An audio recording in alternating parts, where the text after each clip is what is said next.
السلام علیکم، میں ڈاکٹر عبدالعزیز آپ کے ساتھ آج کچھ، کیونکہ کل ہی ہوا ہے سولر ایکلپس، تو اس کے بارے میں آپ کے ساتھ کچھ انفارمیشن شیئر کرنا چاہتا ہوں۔ ویسے کوئی نئی چیز نہیں ہے یہ، لیکن ان لوگوں کے لیے شاید یہ سود مند ثابت ہوگی کہ جو مشغول رہتے ہیں اور ان کو اتنا ٹائم نہیں ملتا ہے کہ سرچ کریں ہر جگہ اور کوشش کریں، تو ان کے لیے ایک میں نے سوچا کہ یہ اکٹھا ایک انفارمیشن اکٹھی کر دیتا ہوں۔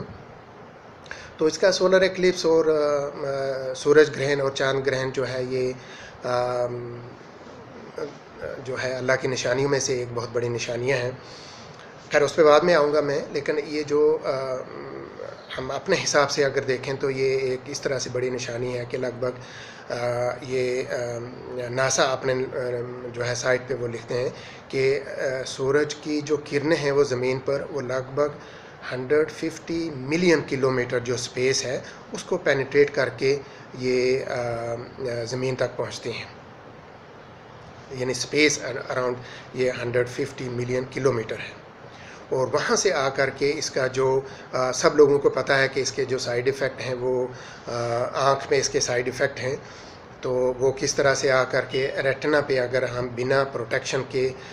اس کو دیکھیں سورج گرہن کو، تو اس کی جو یہ ریز ہیں الٹرا وائلٹ ریز وہ سیدھی ریٹنا میں آ کر کے ہول کر دیتی ہیں اور ٹوٹلی ویژن لاس ہو جاتی ہے اس کی وجہ سے، اور یہ بالکل ہے کہ آدمی کو پتہ بھی نہیں چلتا، پین لیس جو ہے وہ آدمی کی نظر ختم ہو جاتی ہے اور اس کو پتہ بھی نہیں ہوتا ہے۔ اس کے علاوہ اس کا میڈیکل پوائنٹ آف ویو سے اور بھی ریڈیشن ہے، مجھے کوئی خاص نہیں ملا، لیکن کہتے ہیں کہ پریگنینسی پہ اس کا کچھ سائیڈ ایفیکٹ ہیں، بٹ کوئی ریفرنس مجھے نہیں ملی، اس لیے میں اس کی ڈیٹیل میں نہیں جاؤں گا۔ اب اس کا دوسرا اسپیکٹ اگر ہم دیکھیں کہ شرعی پوائنٹ آف ویو سے، تو اس میں سورہ قیامہ ایک جو ہے وہ قرآن حکیم کی سورہ قیامہ ہے، اور اس میں آیت 7 سے 10 تک لگ بھگ اسی کے ریلیشن میں ہے، اور سورہ قیامہ میں اللہ تبارک و تعالیٰ قیامت کا منظر کے بارے میں یہ آیتیں ہیں، اور اس کی ہی یہاں تصویر اللہ سبحانہ و تعالیٰ نے کھینچی ہے۔ تو آیت نمبر 7 میں ہے فَإِذَا بَرِقَ الْبَصَرُ، جس دن آنکھ چندھیا جائے گی یعنی دھندلی پڑ جائے گی، اور اگلی آیت میں وَخَسَفَ الْقَمَرُ، اور چاند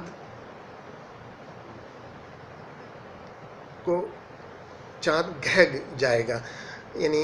دھندلا پڑ جائے گا، اور پھر اگلی آیت میں ہے کہ جب اللہ سورج اور چاند کو جمع کر لے گا، وَجُمِعَ الشَّمْسُ وَالْقَمَرُ، اور سورج اور چاند ملا دیے جائیں گے۔ اس دن انسان کہے گا کہ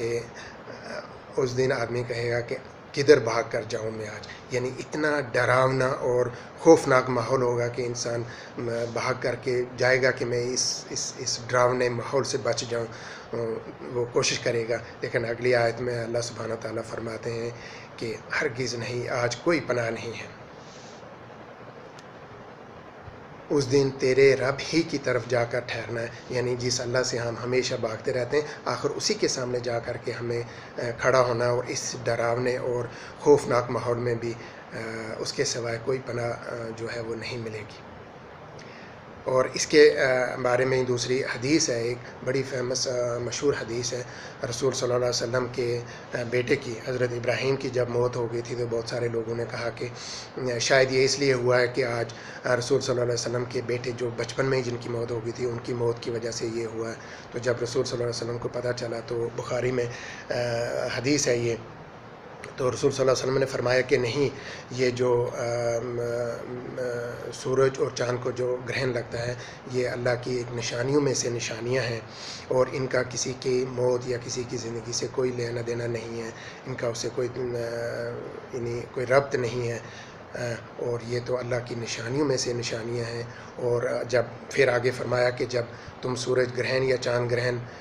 پاؤ اپنی زندگی میں، تو اسی ٹائم اللہ کے لیے نماز میں کھڑے ہو جاؤ، نفل پڑھو، اور وہ کہا کہ جب تک یہ ختم نہ ہو جائے تب تک اللہ کی دعا کرو اور اللہ سے پناہ مانگو، کیونکہ یہ اللہ کے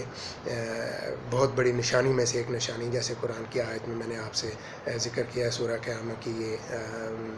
جو آیت 7 سے 10 تک آپ کے ساتھ جو ذکر کیا ہے. تو اس طرح سے